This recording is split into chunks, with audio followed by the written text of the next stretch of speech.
귀한 찬양에 감사드립니다. 제가 어린아이가 된 것 같습니다. 네. 오늘 내일 비가 많이 온다고 합니다. 저희들이 어린이 대잔치를 지난주일에 했는데 계시 봐서 한 건 아니고요. 네.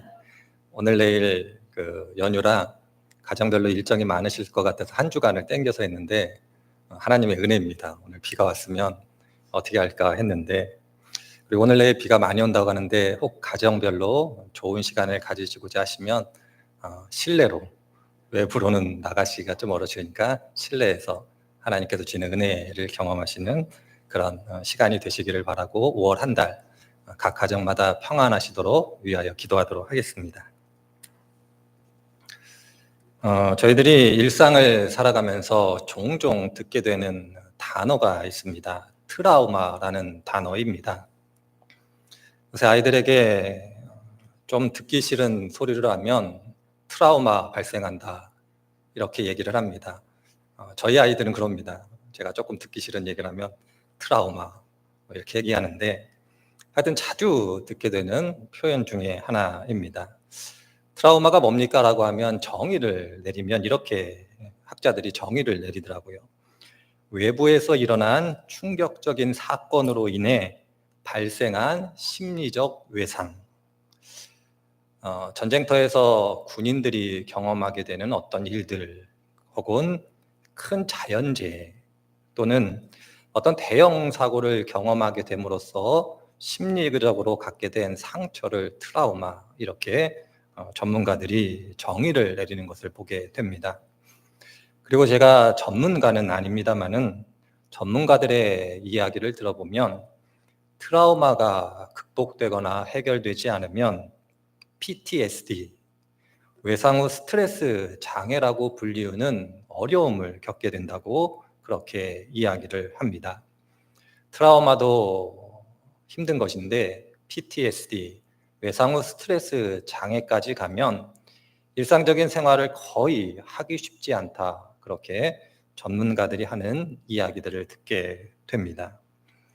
그래서 전문가들에 의하면 트라우마를 발생시키는, 혹은 트라우마를 경험하는 사람들은 그 트라우마를 발생시키는 요소를, 원인을 회피하게 되어져 있다, 이렇게 이야기를 하는 것을 듣게 됩니다.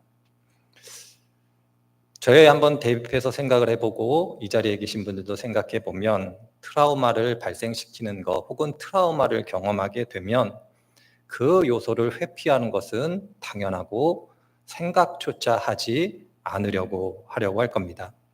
굳이 내가 큰 어려움을 경험해 본 장소에 일부러 방문하거나 내가 큰 어려움을 겪은 어떤 사건을 일부러 생각해 보는 사람들은 없을 겁니다. 애써 외면하려고 하고 애써 피하려고 하는 것이 사람들임을 생각해 볼 때에 전문가들의 의견을 떠나서라도 우리들은 트라우마를 발생시키는 어떤 요인과 요소를 피하는 것이 사람의 어떤 특징 중에 하나다라고 그렇게 생각해 볼 수가 있을 겁니다. 제가 이렇게 말씀드리는 이유는 제가 조금 전에 말씀드린 이것을 전제하고 오늘 함께 읽은 여호수아 2장 1절을 읽어 가야 하기 때문에 그렇습니다.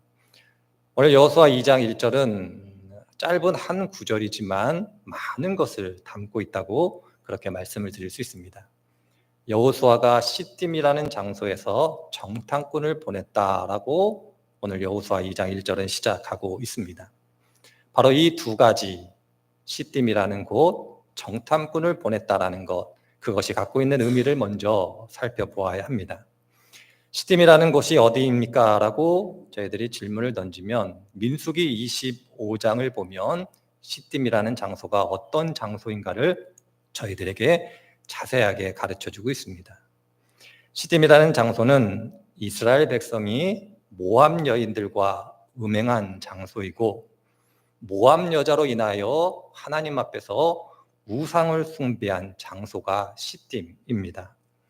하나님께서 이 장면을 보시고 진노하시고, 이 진노하심이 얼마나 컸던지 이스라엘 사람들에게 명하기를 지도자들, 수령들을 다 이끌어내어 목매달아 죽여라, 이렇게 말씀하시는 장면을 민수기 25장에서 보게 됩니다. 하나님의 진노가 극에 달하자 비느하스라고 불리우는 한 인물이 등장하고 하나님 보실 때에 의롭고 합당한 일을 함으로써 그 진노를 누구티는 장면을 민수기 25장을 통해서 보게 됩니다. 그러나 하나님의 진노가 멈추었음에도 불구하고 성경은 이미 2만 4천 명이 하나님에 의해서 죽임을 당했다, 이렇게 증언하고 있습니다. 시딤이라는 장소는 어떻게 생각해 보면 이스라엘 백성들에게 있어서는 하나님의 심판을 경험한 장소, 하나님의 진노가 얼마나 두렵고 무서운 것인가를 경험한 장소, 어떻게 생각해 보면 다시금 방문하고 싶지 않은 장소가 시딤이었다, 이렇게 말씀을 드릴 수가 있을 겁니다.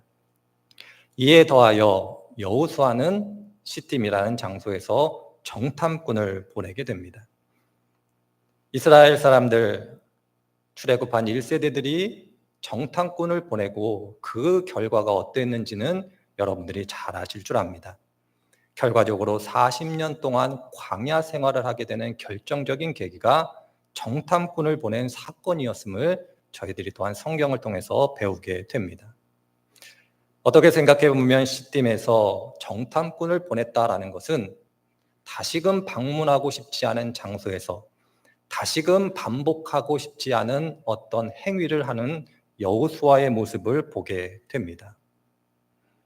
왜 여호수아는 불길한 장소라고 불리우는 시딤에서, 그리고 어떻게 생각해 보면 또다시 광야 생활을 할 수도 있는 정탐꾼을 보내는 이 행동을 하고 있을까 생각해 보지 않을 수 없습니다.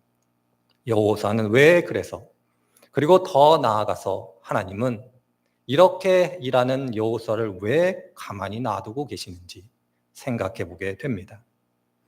만일 제가 여호수아였다면 시딤이 아닌 다른 장소를 선택했을 겁니다. 새로 출발할 수 있는 더 좋은 곳, 사람들이 볼 때에 아름답다라고 생각하고 사람들이 생각할 때에 희망적이다라고 생각하는 그 장소를 선택했을 것이며, 굳이 가나안 땅이 어떻게 흘러가고 있는지를 알고 싶었다면 정탐꾼을 보내지 않는 다른 방식을 통해서 그곳의 사정과 형편을 알아보려고 했을 겁니다. 저와 다르게 여호수아는 시딤이라는 곳, 그리고 정탐꾼을 보냄으로써 가나안 땅에 들어가려고 하고 있습니다. 왜 그랬을까요? 그리고 아까 말씀드린 것처럼 하나님은 이렇게 행하는 여호수아를 왜 가만히 놔두고 계실까요? 새로 시작하는 마당에, 새로 소망을 가지고 나아갈 때 이렇게 행하는 여호수아에게 하나님은 왜 아무런 간섭을 하고 계시지 않는가 생각해 보게 됩니다.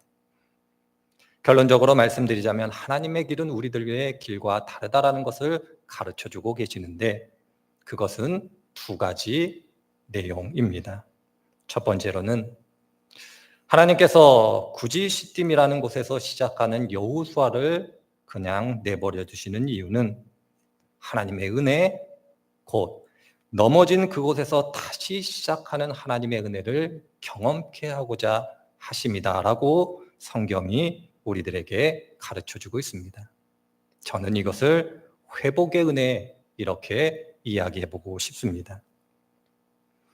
하나님께서는 이스라엘 사람들이 실패한 그곳, 그 실패한 장소로부터 시작함으로써 그들을 억누르고 있는 과거의 기억과 죄책감으로부터 자유로움을 주시고자 하신 분이 하나님이셨다, 이렇게 성경이 이야기를 합니다. 없었던 것으로 해주시는 하나님, 나도 잊을 터니 너희들도 잊으라고 그렇게 은혜를 베풀어 주시는 하나님을 이 말씀 가운데 발견하게 됩니다. 성경을 보면 하나님께서 이렇게 회복의 은혜를 주셨던 많은 사람들을 보게 됩니다. 대표적인 인물 두 사람만 좀 생각해 보려고 합니다. 첫 번째로는 베드로입니다. 예수님이 잡히시던 날 베드로가 예수님을 3번 부인하게 됩니다. 모든 일이 다 끝나고 예수님께서 부활하신 다음 베드로를 찾아오셔서 이렇게 질문하고 계십니다. 요한의 아들 시몬아, 내가 이 사람들보다 나를 더 사랑하느냐? 그러자 베드로가 대답합니다. 내가 주님을 사랑하는 줄을 주께서 아십니다. 이렇게 베드로가 대답하고 있습니다. 이 과정을 3번 반복하신 다음 베드로에게 소명을 주고 계신 예수님을 보게 됩니다. 3번 부인한 베드로, 3번 예수님을 사랑한다라고 고백해 하심으로 그 모든 것을 해결해 주시는 예수님을 발견하게 됩니다. 넘어진 자리, 바로 그 자리에서 다시금 시작하게 하시는 분, 그 하나님이, 그 예수님이 계심을 베드로를 통해서, 그리고 오늘 함께 읽은 말씀을 통해서 배우게 됩니다. 또 다른 인물을 살펴보면 삼손을 예를 들어볼 수 있을 겁니다. 이스라엘의 사사였던 삼손, 나시린으로 태어나 하나님께서 그를 귀하게 사용하셨음에도 불구하고 드릴라라는 여인의 꾀임에 빠져 결과적으로 자신의 소명을 잃어버리게 됩니다. 눈이 뽑히고 그리고 연자맷돌을 매는 과정 속에서 많은 사람의 조롱과 비난을 받게 됩니다. 저가 나시린이라고, 하나님의 사람이라고 그렇게 뽐내더니 이제 힘을 잃고 우리의 노예가 되고 우리의 종이 되었다. 하나님이 과연 어디에 계시고 하나님께서 그를 사랑하시는가 한번 살펴보라고 그렇게 조롱하는 대상이 됩니다. 이때 마지막으로 삼손이 하나님께 기도한 내용이 사사기 16장 28절에 기록이 되어져 있습니다. 주 여호와여 구하옵나니 나를 생각하옵소서. 하나님이여 구하옵나니 이번만 나를 강하게 하사 나의 2눈을 뺀 블레셋 사람에게 원수를 단번에 갖게 하옵소서. 이 기도를 하고 하나님께서 이 기도에 응답하심으로 하나님께서 다시금 힘을 삼손에게 주십니다. 그리고 그가 하나님께 기도하는 것처럼 자신의 사명을 완수함을 성경이 기록할 때에 성경은 삼손의 마지막을 이렇게 기록하고 있습니다. 삼손이 죽을 때의 죽인 자가 살았을 때의 죽인 자보다 더욱 많았다. 이렇게 기록하고 있습니다. 힘을 잃었으나 다시금 하나님께서 힘을 주시고 실패한 바로 그 자리에서 다시금 시작하게 하신 하나님, 그 하나님을 삼손이 경험하고 있습니다. 어떻게 생각해 보면 우리의 신앙의 여정이 이 2 사람과 별반 다르지 않다라고 생각을 해보게 됩니다. 우리도 넘어지고 쓰러지고 죄의 자리에 있게 되고 하나님께서 원하시 않는 많은 일들을 행하게 될 때 하나님께서 우리들에게 다가오셔서 또 다른 기회를 주십니다. 다시금 시작할 수 있도록, 다시금 시작함으로 과거의 기억으로부터 자유로울 수 있도록, 하나님 앞에서 죄책감을 가지고 살아가지 말도록 그렇게 베풀어 주시는 은혜가 우리들에게도 있을 겁니다. 바로 이것이 오늘 함께 읽은 말씀을 통해서 하나님께서 저희들에게 첫 번째로 주시는 은혜의 자리입니다. 우리들에게도 시딤이라고 불리우는 어떤 죄악의 자리가 있을 겁니다. 그러나 하나님께서 우리들에게 또 다른 기회를 주심으로 그 시딤, 죄악의 자리를 소망의 자리로 바꾸어 가시는 분이 하나님이시다라고 그렇게 성경이 우리들에게 가르쳐 주고 있습니다. 이것은 큰 은혜이고 저희들의 믿음의 길을 걸어가면서 경험하는 많은 은혜 가운데 가장 중요한 은혜라고 저는 생각을 합니다. 넘어지고 쓰러지고 하나님께서 원하시지 않는 삶의 자리에 있다 할지라도 돌이키게 하시고 새롭게 하시고 다시 시작하게 하시는 그 은혜, 그것이야말로 우리들이 경험하는 많은 은혜 중에 가장 큰 은혜가 아닐까 생각해 보게 됩니다. 또한 2번째로 저희들이 생각해 볼 하나님의 은혜는 제가 지난주에 말씀드린 것 혹시 기억하실지 모르겠습니다만은 제가 지난주에 여러분들에게 말씀드리기를 기독교 신앙은 장소에 매이는 것이 아니라 사건에 매이는 것이 기독교 신앙이다. 이렇게 말씀드렸던 것 기억하실 줄 압니다. 시딤이라는 장소는 그 의미가 고정되어서 불변하는 것이 아닙니다. 하나님께서 행하시는 어떤 사건으로 인하여 그 의미가 변화되는 것입니다. 과거 조상들에게는 하나님의 심판의 자리였으나 이제 출애굽하여 가나안 땅에 들어갈 이 세대에게는 소망의 자리가 시딤입니다. 마찬가지입니다. 하나님께서 장소에 의미를 부여함으로써 새로운 의미를 주시는 분, 그럼으로써 우리들에게 장소가 아닌 하나님을 만나는 사건이 중요한 것을 가르쳐 주시는 그 은혜가 두 번째 은혜입니다. 복음서를 읽어보면 예수님께서 사마리아 여인과 만나시는 장면을 보게 됩니다. 사마리아 여인과 많은 대화를 하신 다음 사마리아 여인이 예수님께 질문을 던지고 있습니다. 예수님, 우리 조상들은 하나님께 예배하는 장소가 그리심산이라고 이야기를 했고, 당신 유대인들은 하나님께 예배드리는 장소가 예루살렘이라고 얘기하고 있는데 과연 어디에서 예배를 드려야 됩니까? 이렇게 예수님께 질문을 던지고 있습니다. 이 질문의 내용은 다른 게 아니죠. 그림심산에서 하나님을 만날 수 있습니까? 예루살렘에서 하나님을 만날 수 있습니까? 내가 하나님을 만나고 싶고 그곳에 가고 싶은데 어디로 가야 됩니까? 이렇게 예수님께 질문을 던지고 있습니다. 그러자 예수님께서 뭐라고 말씀하십니까? 그리심산도 아니고 예루살렘도 아니다. 너희들이 하나님을 만나는 그 장소는 영과 진리로 예배드리는 바로 그곳이다. 그렇게 말씀하시는 예수님의 말씀을 여러분들이 기억하실 줄 압니다. 예수님을 만나는 곳이 그곳이 성전이지 성전이라고 불리우는 곳에서 예수님과 하나님을 만나는 것이 아니다라고 그렇게 단언적으로 예수님께서 말씀하고 계십니다. 우리들이 즐겨 부르는 찬송가 438장이 있습니다. 그 찬송가의 가사는 다음과 같습니다. 높은 산이 거친 들이 초막이나 궁궐이나 내 주 예수 모신 곳이 그 어디나 하늘나라. 예수님의 대화와 찬송가 438장의 가사가 다르지 않습니다. 높은 산이 되었던 거친 들이 되었던 초막이 되었던 궁궐이 되었던 예수님께서 계시다라면 하나님께서 계시다라면 그곳은 하늘나라라고 그렇게 예수님께서 찬송가가 우리들에게 가르쳐주고 있습니다. 오늘 여호수아 2장 1장을 통해서 우리들에게 가르쳐주는 두 번째 교훈이 바로 여기에 있습니다. 하나님을 만나는 곳, 하나님을 경험할 수 있다라면 그것이 천국이고 그것이 성전이고 그것이 성소라고 우리들에게 가르쳐주고 있습니다. 하나님을 만나는 것이 중요하지 어디가 중요하지 않다라는 것을 다시금 우리들에게 가르쳐주고 있습니다.